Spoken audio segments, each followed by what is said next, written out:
ডুয়ার্সে আবারও খাঁচাবন্দি চিতাবাঘ। সাত সকালে খাঁচাবন্দি এক চিতাবাঘ। ঘটনাটি ঘটেছে ক্রান্তি ব্লকের দক্ষিণ হাঁসখালী মৌজায়। স্থানীয় বাসিন্দা আব্দুল গফুর সোহেল রানা জানিয়েছেন, কয়েকদিন ধরে এলাকায় চা বাগান থেকে প্রতিনিয়ত ছাগল গরু আক্রমণ করে এই চিতাবাঘটি নিয়ে যাচ্ছিল। স্থানীয় বাসিন্দাদের উদ্যোগে কাঠামবাড়ি আপালচাঁদ রেঞ্জ অফিসের সাথে যোগাযোগ করলে বাঘ ধরার খাঁচার ব্যবস্থা করে দেন। শেষমেশ 4 দিন পরে চিতাবাঘটি আজ সাত সকালে খাঁচাবন্দি হয়। খাঁচাবন্দি বাঘটিকে দেখার জন্য এলাকায় প্রচুর ভিড় জমে যায়। কয়েকদিন আগে আতঙ্ক পরিবেশ থেকে সাময়িক স্বস্তি মিলল বলে এলাকাবাসীরা জানিয়েছে। বাঘ বের হয়েছে, কতদিন থেকে অত্যাচার করতেছে বাঘ? অনেকদিন থেকে, অনেকদিন থেকে। 2-2.5 মাস হচ্ছে। আর আপনাদের ক্ষয়ক্ষতির মধ্যে কি হয়েছে? ছাগল আমার তো 4-5টা ছাগল খাইছে, হুম একটা গরু নিয়ে গেছে বাড়ির থেকে।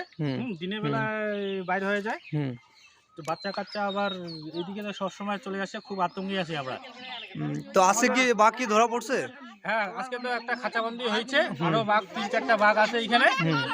তো খাঁচা তো নিয়ে চলে গেছে, হ্যাঁ। এখন আমরা খুব আতঙ্কে আছি। ও, এখন কি ডিপার্টমেন্ট থেকে আরো কোনো স্টেপ নেওয়া হয়েছে? এখন তো ওরা তো নিয়ে গেল, আমরা এখন জানি না কি করে না করে কি ব্যবস্থা নেয়। তো এবার নেক্সট টাইমে কি আবার খাঁচা দিবে এটা বলছে? দেবে। আমার 4টা গরু খাইছে। আমরা কয়টা? 4টা। 4টা খাইছে আমার। আর ছাগল কয়টা? ছাগল দুইটা। বেশি আমাদের ছাগল খাইছে 5টা। 5টা। আর এই পাশে যে বাড়ি টাড়ি আছে, বাচ্চা টাচ্চা এগুলো কি আসে এদিকে খেলতেছে? বাচ্চাগুলো এখানে খেলা করে না, ছোট বাচ্চাগুলো।